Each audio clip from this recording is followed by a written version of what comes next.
இப்போ என்ன உனக்கு எதிரிகளே இல்லையா அப்படின்லாம் கேட்டால் அப்படிலாம் நான் சொல்ல மாட்டேன். அப்படிலாம் நான் நினைக்கவும் மாட்டேன். அப்படி நினைக்கவும் கூடாது.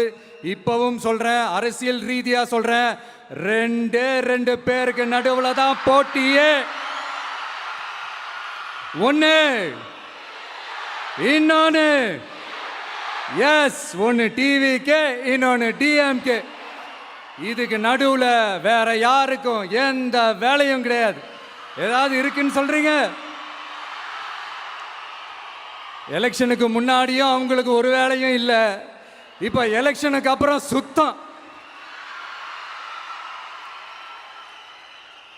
ஆனா இந்த திமுகவும் மற்றும் பலரும் ஒன்னா சேர்ந்துக்கிட்டு இந்த விஜயோட ஆட்சி வந்துடக்கூடாதுன்னு சொல்லி ஒரு கூத்து ஒன்று பண்ணாங்களே, அந்த கடைசி 5 நாள் அடாடாடாடாடா, நமக்கெல்லாம் ஓஹோ இப்படியெல்லாம் கூட நடக்குமோ என்ன கூத்துங்கிறீங்க.